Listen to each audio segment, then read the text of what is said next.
여러분 안녕. 오늘은 중학교 2학년 수학 그 첫 번째 단원인 수화식의 계산에 대해서 개념 정리 해보도록 할게요. 그럼 1단원 수화식의 계산 바로 시작해보도록 할게요.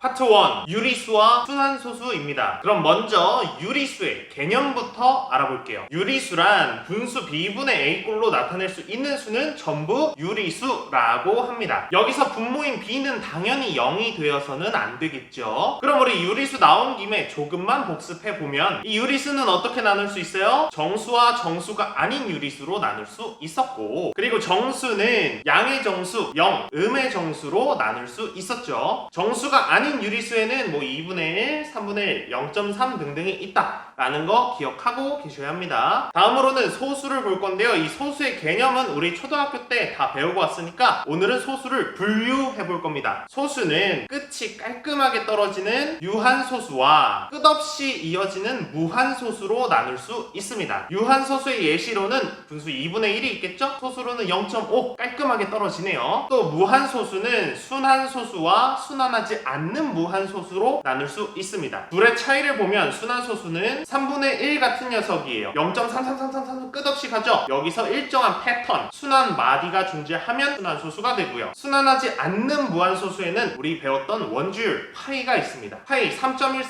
159 쭉쭉쭉쭉 가는데 얘는 패턴이 없어요. 이런 친구들을 순환하지 않는 무한소수라고 하는 겁니다. 추가로 순환하지 않는 무한소수는 우리 분수의 형태로 만들 수가 없기 때문에 유리수가 아닌 것이죠. 따라서 이 친구들을 무리수라고 하는데 이건 조금 뒤에 배울 내용이에요. 자, 이렇게 간단하게 한번 알아봤는데 이 중에서 여기 있는 순환소수는 상당히 중요하니까 조금만 더 보고 가도록 하겠습니다. 순환소수란 무한소수 중에서 소수점 아래로 일정한 숫자가 반복되면 순환소수라고 했습니다. 여기서 반복되는 일정한 숫자를 우리는 앞으로 순환마디라고 부를 거예요. 또한 이 순환소수를 우리 앞으로 표시해 줘야겠죠. 어떻게 표시하냐면 여러분이 발견한 순환마디 양 끝 숫자 위에다가 점을 딱 찍으면 그게 순환소수라는 표시입니다. 뭔 말인지 모르겠죠? 예시 통해서 알아볼게요. 자, 여기 0.333333 끝없이 가는 무한소수가 있습니다. 이 녀석 딱 보니까 뭐가 반복돼요? 3이 반복되는 걸 알 수 있죠? 따라서 이 녀석의 순환마디가 3이 되는 겁니다. 요거 표현하면 3 위에다가 점을 빡 찍으면 순환소수다라는 표현입니다. 하나 더 연습해 볼게요. 여기 0.315 315 315 끝없이 가는 무한소수가 있고 여기서 순환마디는 315가 되고 요거 순환소수로 표현하면 315의 양끝 숫자 위에 점을 빡빡 찍으면 이렇게 표현하면 되겠네요. 자, 간단하게 순환소수와 그 표현 방법 알아봤고요. 우리 심화 문제 조금만 보고 갈게요. 심화 내용입니다. 20분의 3은 과연 어떤 소수인가요? 라는 질문이 있네요. 우리는 둘 중에 하나겠죠? 분수에 꼴을 띈 유리수니까 우리는 유한소수거나 순환소수라는 것을 알고 있고 어떤 걸까요? 요거는 사실 푸는 방법이 딱 정해져 있습니다. 일단 여기 있는 분수를 약분을 통해서 기약분수로 만듭니다. 얘는 약분할 게 없으니까 바로 기약분수네요. 그 다음 여기 있는 기약분수의 분모를 소인수 분해해서 써주는 거예요. 소인수 분해는 우리 중1 때 다 배웠어요. 해보면 요렇게 2의 제곱 곱하기 5분의 3으로 바꿀 수 있는데 이 다음에 아래에 있는 분모가 2나 5 뿐이라면 이 친구는 유한소수이고요. 분모가 2나 5 뿐만 아니라 추가로 무언가가 하나라도 껴있으면 이 녀석은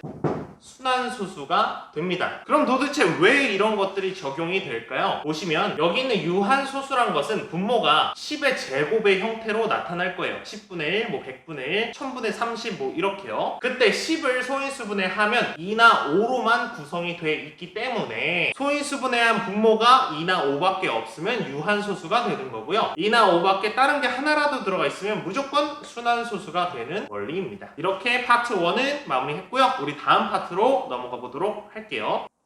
파트 2 순환소수의 분수 표현입니다. 이번 파트에서는 아까 배웠던 순환소수를 분수로 바꾸는 방법을 알아볼 거예요. 우리 예시를 통해서 알아봅시다. 여기 순환소수 0.3이 있네요. 요거 풀어서 표현해보면 이렇게 바꿀 수 있겠죠. 여기서 끝없이 반복되는 이 3 때문에 우리는 분수로 바꾸기가 여간 어려운 것이 아니에요. 그러면 여기 뒤에 있는 더러운 3들을 없애버릴 겁니다. 어떻게 하는지 잘 따라오세요. 먼저 0.333333을 x라는 문자로 바꿔봅시다. 바꾸면 이렇게 되겠죠. x는 0.333333 쭉 가면 우린 10x의 값도 구할 수 있겠네요. 10x 얼마죠? 소수점 한 자리 이동해주면 10x는 3.333333 끝없이 가는 수란 걸 알 수 있습니다. 어떤가요? 보고 있으면 조금 감이 오나요? 10x와 x를 빼주면 뒤에 더러운 3들을 없애버릴 수 있겠네요. 따라서 10x에서 x를 빼주면 9x는 3이 되고요. 이제 x 정리해야죠. x는 9분의 3 약분하면 3분의 1이라는 것을 알 수 있겠네요. 자, 그럼 우리 한 번만 더 해볼게요. 순환소수 1.2444444 끝없이 가는 녀석이 여기 있네요. 이거 어떻게 분수로 바꿀 수 있을까요? 풀어서 보면 x는 1.2444444가 될 것이고 여기서 44444 이 더러운 거 없애려면 우리 그냥 x로는 안 되겠네요. 무엇이 필요하냐? x를 토대로 100x와 10x를 가져왔습니다. 100x는 소수점을 2번 이동해서 124.44444, 10x는 소수점 한 번 이동해서 12.44444가 되겠네요. 우리 또 감이 오죠? 이거 빼면 나오겠네요. 빼보면 이렇게 90x는 112가 될 것이고 요거 깔끔하게 정리하면 x는 90분의 112 약분하면 45분의 56이 되겠네요. 자, 이렇게 우리 순환소수를 분수로 바꾸는 정석적인 방법에 대해서 알아봤습니다. x로 바꿔주고 뒤에 반복되는 부분을 싸그리 없애주는 방법을 썼네요. 자, 그럼 우리는 매번 이 복잡한 과정을 거치면서 분수로 바꿔야 하느냐? 수학은 여러분을 그렇게 고통스럽게 하지 않습니다. 그럼 배우러 가 볼게요. 요번에는 쉬운 버전입니다. 이 방법 여러분 잘 보시고 몸으로 꼭 익혀두셔야 합니다. 순환소수를 분수로 쉽게 만드는 방법은 이렇게 다음과 같습니다. 첫 번째, 분모는 순환마디의 숫자 개수만큼 9를 쓴다. 둘째, 추가로 소수점 아래 순환하지 않는 숫자의 개수만큼 0을 쓴다. 세 번째, 분자는 전체 수 빼기 순환하지 않는 수를 해준다 라고 하는 겁니다. 자, 이것만 보면 절대로 못 알아듣습니다. 예시 통해서 보도록 할게요. 여기 아까 했던 순환소수 0.3이 있네요. 순환소수 0.3을 풀었으면 0.333333 이렇게 될 거고 이때 순환마디는 3 한 개인 것을 확인할 수 있고요. 순환마디가 한 개니까 분모에 있는 숫자 9를 한 번만 써주고 보면 소수점 아래 순환하는 숫자가 없으니까 0은 쓰지 않고 분자에는 전체수 3을 쓰고 순환하지 않는 수는 없으니까 뺄 수가 없죠. 따라서 9분의 3으로 마무리가 되었네요. 보면 아까 정석으로 풀었던 3분의 1과 그 값이 같네요. 다음 예시도 한번 해볼게요. 순환소수 1.2444444 끝없이 나오는 요 녀석 풀어서 보면 1.2444444에서 순환마디는 4 단 한 개인 것을 확인할 수 있고 따라서 분모에는 9를 한 개 써놓고 추가로 소수점 아래에 순환하지 않는 수인 2가 한 개 있으니까 0도 한 개 써주면 이렇게 해주고요. 분자는 전체 수인 124에서 순환하지 않는 수인 12를 가지고 오면 마무리가 되겠죠. 요거 계산하면 90분의 112 즉 45분의 56이 나오는 것을 확인할 수 있습니다. 자, 이렇게 우리 순환소수를 분수로 바꾸는 정석적인 방법과 쉽게 배우는 방법도 알아보았는데요. 이거는 선생님이 설명을 열심히 듣는 것보다도 여러분이 직접 수십 번, 수백 번 손으로 해보는 것이 훨씬 도움이 될 겁니다. 그럼 우리 다음 파트로 넘어가 볼게요. 파트 3, 지수 법칙입니다. 여러분 혹시 지수가 뭐였는지 기억해요? 지수 뭐였죠? 이렇게 생긴 녀석에서 아래에 있는 숫자는 밑, 그 다음 위에 있는 제곱근은 지수라고 했었습니다. 그래서 오늘은 여기 있는 지수들의 법칙을 한번 4가지 정리해 볼 거예요. 예시를 통해서 우리 4가지 천천히 알아봅시다. 첫 번째 법칙, a제곱 곱하기 a세제곱은 얼마일까요? 라는 문제네요. 요거 풀어서 써보시면 이렇게 a 곱하기 a 곱하기 a 곱하기 a 곱하기 a가 될 것이고 이건 어떻게 돼요? a가 5개 있으니까 a의 5제곱 요렇게 되겠죠. 즉 a제곱 곱하기 a세제곱은 a5제곱이다 라는 거네요. 요거 우리 눈으로 확인해 봤으니까 간단하게 정리해 보면 지수법칙 첫 번째, a의 m제곱 곱하기 a의 n제곱은 a의 m 플러스 n제곱이다 이렇게 알고 가시면 되겠습니다. 그럼 다음 문제 볼게요. 자, 여기 2번 a제곱에 세제곱이 있네요. 요거 어떻게 풀어요? 풀어서 써보면 풀면 이렇게 a제곱이 한 번, 두 번, 세 번 곱하면 되겠죠. 요거는 법칙 1 활용해 보시면 a의 6제곱이라는 것을 바로 알 수 있겠네요. 따라서 법칙 두 번째 정리해 보면 두 번째 법칙 am제곱의 n제곱은 정리하면 amn제곱이 된다. 이렇게 되네요. 다음 문제 풀어볼게요. 자, 3번 a 세제곱 나누기 a 제곱은 얼마일까요? 요것도 풀어서 써보면 요렇게 될 것이고 한 번 더 풀면 요렇게 되겠죠? 요거 약분해주면 요렇게 a만 남겠네요. 따라서 a 세제곱 나누기 a 제곱은 그냥 a다 라는 것을 알 수 있고 요걸로 정리를 해보면 세 번째 법칙 a의 m제곱 나누기 a의 n제곱은 a의 m-n제곱이다 라는 것을 알 수 있겠네요. 자, 그럼 반대로도 한번 해보죠. 어떻게 해요? 요거 한번 풀어볼게요. a 제곱 나누기 a 세제곱은 풀었으면 요렇게 될 것이고 한 번 더 풀었으면 요렇게 되겠죠. 따라서 정답은 a분의 1이 나오네요.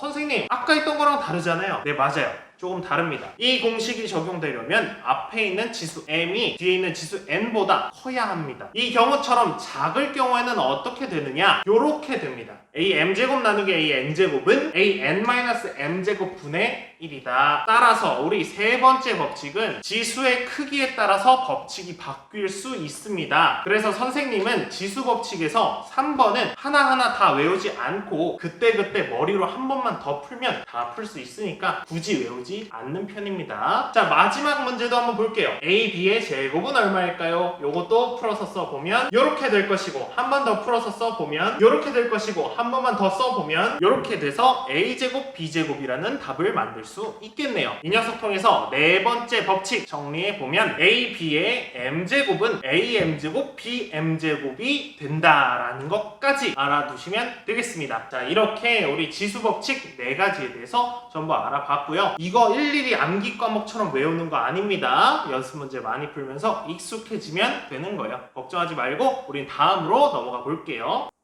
파트 4 시계 계산입니다. 시계 계산에서는 덧셈 뺄셈과 곱셈 나눗셈 따로 나눠서 공부하도록 할게요. 덧셈 뺄셈입니다. 요거 되게 쉬워요. 식에서 덧셈 뺄셈을 할 때는 동류항끼리 계산하면 됩니다. 아주 간단하죠? 자, 여기서 동류항 뭐였는지 모르면 이거 큰일이에요. 동류항은 종류가 같은 항을 동류항이라고 한다고 1학년 때 배웠습니다. 그죠? 자, 예시 보면서 요 내용 한번 정립하고 갈게요. 2a 플러스 3b 더하기 a 플러스 2b라는 식이 있네요. 요 식은 1차 식의 덧셈이죠. 요거 풀어서 써보면 요렇게 괄호 없애줄 수 있겠고 요거 동류항끼리 정리해보면 요렇게 순서 정리할 수 있겠고 계산해보면 이렇게 답을 걸 수 있겠네요. 덧셈 뺄셈은 동류항끼리 하면 됩니다. 다음은 2차식 덧셈 뺄셈 예시 한번 풀어볼게요. 요것도 괄호 없애주면 이렇게 될 것이고 순서 정리해주면 요렇게 동류항끼리 묶었고 계산해보면 요렇게 해결할 수 있겠네요. 자,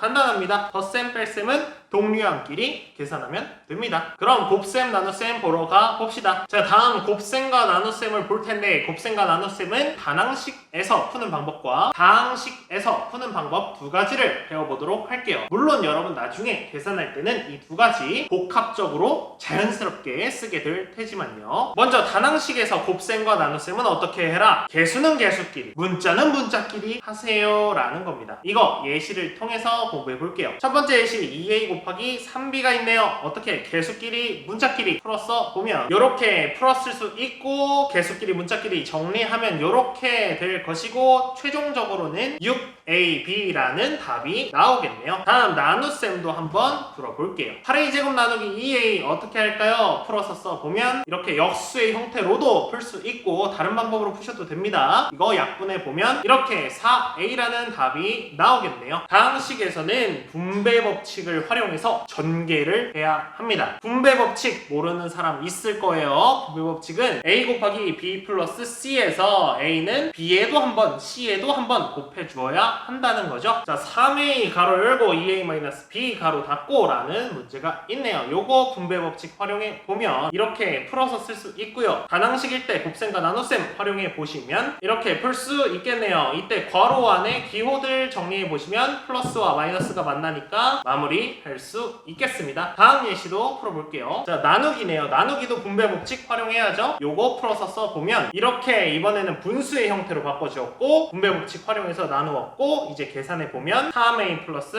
2b 이렇게 계산할 수 있겠네요. 자, 이렇게 곱셈과 나눗셈도 단항식, 다항식 전부 알아봤습니다. 자, 이 모든 것들 여러분이 문제 열심히 꾸준하게 풀다 보면 다 몸에 녹아들 거예요. 걱정 안 해도 괜찮아요. 알았죠? 자, 이렇게 오늘은 중학교 2학년 수학 그 첫 번째 단원인 수와 식의 계산에 대해서 간단하게 개념 정리해 보았고요. 오늘도 공부하느라 정말 고생 많았고요. 모두 건강 조심하시고 그럼 여러분 안녕.